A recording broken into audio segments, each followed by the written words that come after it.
तो हेलो दोस्तों, आप सब कैसे हैं। आज हम जिस टॉपिक पर बात करने वाले हैं इसका नाम है नंबर सिस्टम यानी संख्या पद्धति। संख्या पद्धति के बारे में आज हम लोग डिस्कस करेंगे जो कि थ्योरी से रिलेटेड है और इसमें से अधिकांश क्वेश्चन पूछे जाते हैं जो कि हर एग्जाम में पूछे जाते हैं। ठीक है, तो आज हम इसी के बारे में चर्चा करेंगे लोग। तो चलिए स्टार्ट करते हैं। तो सबसे पहले हमारा आता है संख्या पद्धति में प्राकृतिक संख्या किसे कहते हैं। ठीक है, प्राकृतिक संख्या कहते किसे हैं। ठीक, प्राकृतिक संख्या किसे कहते हैं। तो प्राकृतिक संख्या जिन संख्याओं से वस्तुओं की गणना की जाती है उन्हें प्राकृतिक संख्या कहते हैं। ठीक,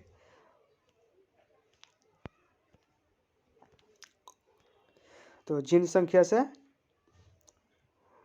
से वस्तुओं की गणना की जाती है उन्हें प्राकृतिक संख्या कहते हैं। जैसे 1 2 3 ये हमारा अनंत तक चल जाएगा। ठीक है, जैसे कि हमें कुछ कार्य गिननी या कुछ भी गिनना होता है, जैसे हमें एक का सिक्का 10 गो तो हम गिनते हैं 1 2 3 4 5 5 6 यानी 10 सिक्के हैं यानी 10 रुपया है।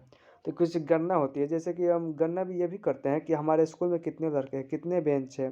ये सब जिस संख्या से गणना कर जिस संख्या से वस्तु की गणना होती है यानी उसी को हम क्या कहते हैं, प्राकृतिक संख्या। तो प्राकृतिक संख्या हमारा क्या हो जाएगा, प्राकृतिक संख्या हमारा हो जाएगा 1 2 3 यानी अनंत तक हो जाएगा। ये हमारा प्राकृतिक संख्या होगा। तो गिनती की संख्या को प्राकृतिक संख्या कहते हैं, ये भी कह सकते हैं। ठीक है, तो चलिए अब अगला बढ़ते हैं, क्या है पूर्ण संख्या। पूर्ण संख्या के बारे में जानते हैं। तो पूर्ण संख्या किसे कहते हैं। तो पूर्ण संख्या यदि प्राकृतिक संख्याओं के साथ शून्य को भी सम्मिलित कर लिया जाए तो वे संख्याएं पूर्ण संख्या हो जाती है। यानी हमारा होल नंबर, इसको हम क्या कहते हैं, होल नंबर। इसको हम W से भी सूचित करते हैं। प्राकृतिक संख्या को N से सूचित करते हैं। ठीक है, और पूछ दिया जाए प्राकृतिक संख्या में ही कि सबसे छोटी हमारी प्राकृतिक संख्या कौन है, तो हमारी सबसे छोटी प्राकृतिक संख्या क्या होगी, 1 होगी। इससे किससे सूचित करते हैं, N से सूचित करते हैं। ठीक है, और होल नंबर में देखिए, होल नंबर में हम W से सूचित करते हैं। इसमें जब यदि प्राकृतिक संख्या यानी N नेचुरल नंबर में 0 लगा दें तो ये हमारा हो जाएगा पूर्ण संख्या है, यानी 0 1 2 फिर भी ये अनंत तक जाएगा। ठीक है, अनंत तक हमारा हो जाएगा। ठीक, अनंत तक हो जाएगा। अब इसको W से क्या करते हैं, सूचित करते हैं। और अब आता है हमारे पास पूर्णांक यानी इंटीजर। इसको क्या कहते हैं, इंटीजर कहते हैं। ठीक है, इसको हम इंटीजर कहते हैं। तो इंटीजर यदि सभी पूर्ण संख्याएं तथा ऋणात्मक संख्याएं पूर्णांक कहलाती है यानी इंटीजर कहलाती है।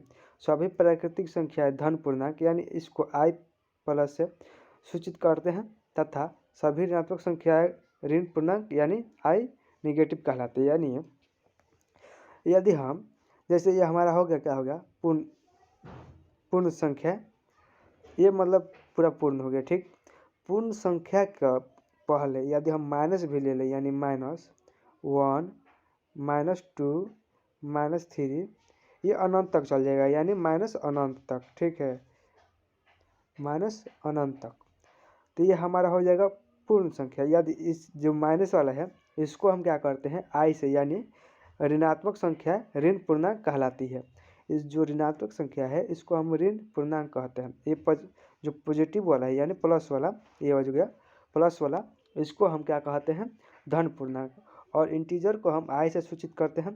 ठीक है, और यही प्लस है तो प्लस इंटीजर को यानी धन पूर्णांक को I प्लस से सूचित करेंगे और ऋण पूर्णांक को I नेगेटिव से सूचित करेंगे।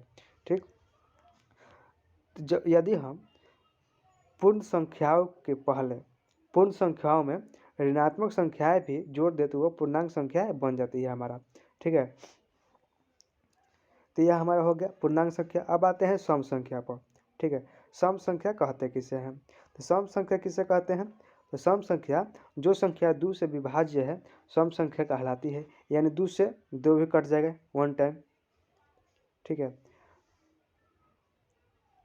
और 2 से 4 काटे तो कितना कट जाएगा, ये कट जाएगा 2 टाइम्स यानी 2 वर्ग में कट जाएगा। ठीक है, तो ये हमारा जो जो 2 से पूरा विभाजित पूर्ण रूप से विभाजित हो जाए उसे ही हम सम संख्या कहते हैं। ठीक है, जो पूर्ण रूप से विभाजित हो जाए उसे हम सम संख्या कहते हैं। अब देखिए विषम संख्या किसे कहते हैं। विषम संख्या जो संख्या 2 से विभाज्य नहीं है विषम संख्या कहलाती है। जैसे 3 हो गया, 5 हो गया, 7 हो गया, 9 हो गया, 11 हो गया, 13 हो गया, ये बढ़ते जाएगा। यानी जो संख्या 2 से विभाजित नहीं है, 2 से विभाजित नहीं होगा कभी भी, ये भी नहीं होगा, ये भी नहीं होगा। तो कहने का मतलब विषम संख्या उसे कहते हैं जो 2 से विभाज्य नहीं हो, उसे हम विषम संख्या कहते हैं। ठीक है,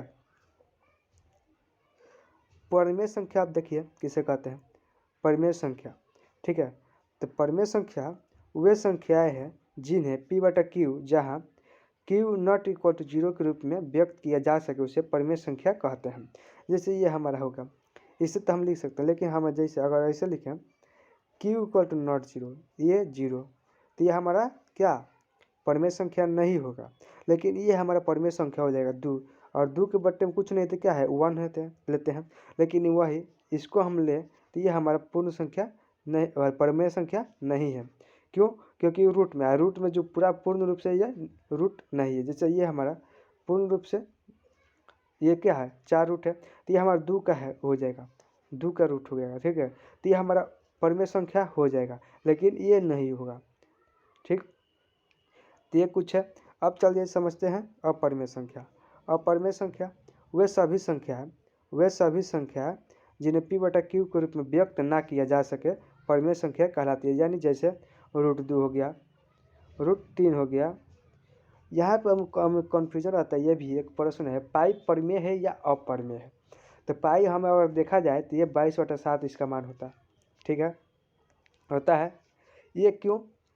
ये 22/7 होता है, परिमेय संख्या कहलाएगा, लेकिन ये नहीं है, ये अपरिमेय संख्या। क्यों? क्योंकि इसका मान ये भी होता है 3.14, क्योंकि ये जाता रहता है, ये शांत नहीं है, ये अशांत दशमलव में, यानी ये पूर्ण रूप से कटता नहीं है। ठीक है, जैसे ये हमारे पास आ गया, जैसे हम ले लेते हैं 5/2। ठीक है, तो इसको हम भाग देते हैं तो क्या हो जाएगा 2.5 होता है ना। तो ये पूर्ण रूप से ये हमारा शांत दशमलव हो गया। देख ये परिमेय संख्या हो जाएगा, लेकिन ये नहीं होगा। ठीक है, जैसे हो गया, ये हमारा परिमेय संख्या है, अपरिमेय संख्या है, इसलिए इसे अपरिमेय संख्या कहते हैं। पाई एक अपरिमेय संख्या है। ठीक, पाई एक अपरिमेय संख्या है।